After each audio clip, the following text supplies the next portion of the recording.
Jim Gordan is Batman. In his 10-foot-tall mecha suit, he waits in a blimp with a team of policemen. He's nervous. It's his first night out as Batman. He thinks to himself, think bat thoughts. Think bat thoughts. As he leaps from the blimp, he thinks to himself, you aren't plummeting, you're swooping, swooshing down like Batman. He has to rewire himself to be more like Batman. Today you aren't Jim Gordan, you're Batman. After Batman was killed by the Joker in the epic showdown, Gotham higher-ups in the government decided that a Batman was needed to keep the peace in Gotham. Almost directly after Batman disappeared, the crime rate skyrocketed, harming the police and regular citizens alike.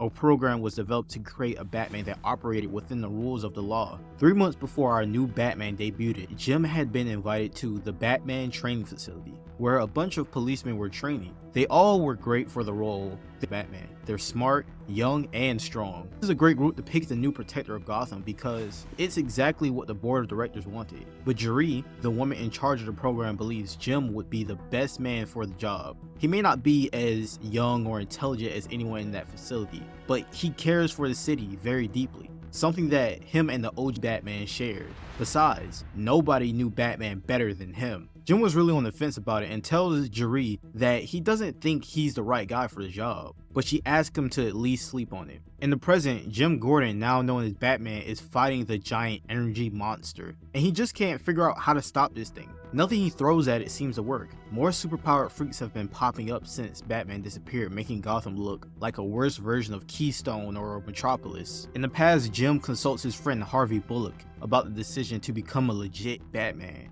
Bullock flat out tells him to do it. He never liked Batman, but would love to see Jim as a legit Batman, as an officer that operates with the police instead of taking the law into his own hands. So it's settled then. After some LASIK surgery for his eyes and some rigorous training, Jim was new Batman. But now it's time to play the part. This isn't training anymore. Batman realizes that this thing he's fighting isn't a monster at all. If it's made of energy, it has to have a power source. It's being controlled by someone. Batman used the cow's detective vision to find the man responsible. He's in someone's home, using it as his base of operations. He stops to taunt the old man, but notices that a tiny batarang had just been attached to his shirt. It's an electric batarang, shot from the bat gun of our new Batman. Batman arrests the criminal and goes outside to a crowd of policemen and salutes them. He's now Batman full-time and goes to his own Batcave that night to rest. Later, we see a man on a park bench and it looks just like Bruce Wayne. Bruce Wayne is alive, but he's different.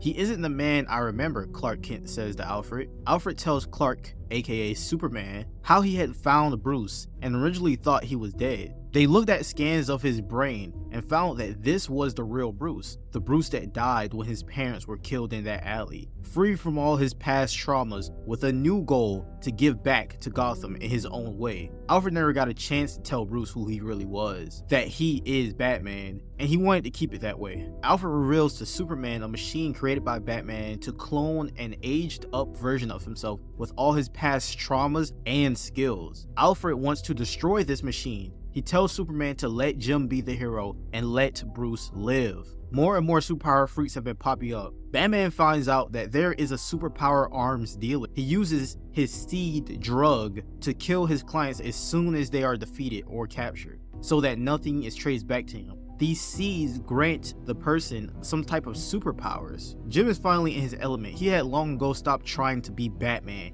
He became his version of Batman, what Batman meant to him. In the great unveiling of the Batman program, Jeree tells the board members her sales pitch about how great the Batman program is. When a ballroom is broken into and our arms dealer, now known as Bloom, reveals himself, he massacres everyone and leaves Batman beaten and broken.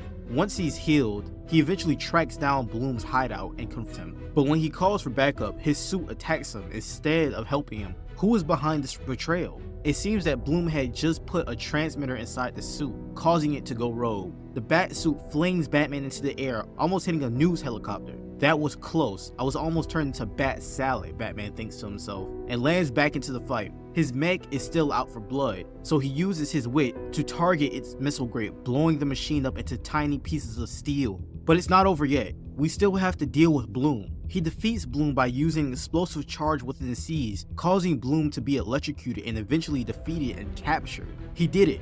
Bloom is done for. But when he goes to see who Bloom really is, he's ambushed and attacked by multiple other Blooms. They're all over the place and causes the truck to crash. We jump to the new Robin, Duke Thomas. He's in trouble after looking for information in the Iceberg Lounge. But just in the nick of time, Bruce Wayne helps him escape. Duke gets a text on his phone about information on his parents' whereabouts and goes off on Bruce for not being able to help him find his parents, indirectly reminding Bruce slightly of who he used to be.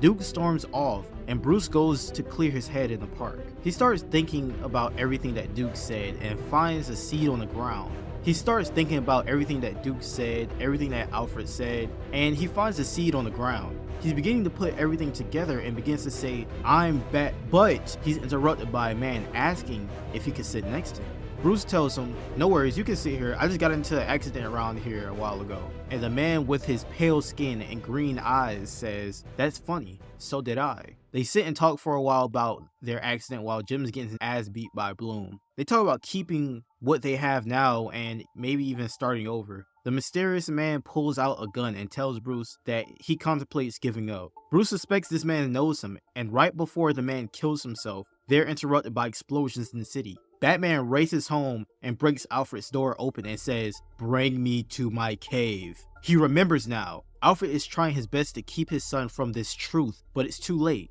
He knows who he is. Batman pushes past Alfred to enter the Batcave. He tells Alfred that Jim is getting destroyed on live television and the city is tearing itself apart. If he can do anything about it, he will. Alfred tells Batman that he destroyed the cloning machine, so there's no use in trying to make another Batman. Bruce knows there has to be another way. If Batman is who everyone says he is, there has to be a backup. He activates the machine with the Alfred Protocol. The machine was meant to implant all the memories and trauma of the original Batman into the clone. But we found out that it could do the same for a regular person. It could turn this regular Bruce into Batman, but at risk of potential brain death. The machine shrieks and zaps, and brain death pops up on the screen. But maybe it was just the brain death of the Bruce we got to know throughout the story, because the Batman is back. Now that was a lot. I had to read about 6 comics for this whole story, and it isn't over yet. But I find it so interesting that this story is literally teaching us how not to deal with trauma. Alfred wants Bruce to hide from it so he doesn't get hurt. But this could cause him to get hurt anyway because his trauma didn't make him a bad person. It made him such an inspiration that Gotham's government decided that Batman was needed to keep the peace in Gotham. You can't truly become more if you don't face yourself and your past traumas. Keeping it bottled up will only make you a shell of your true self, like Bruce was. He is the one and only Batman. Embracing who he is made him better. Keep progressing and click this video if you want to learn how Catwoman made Gotham safer, better than Batman ever could.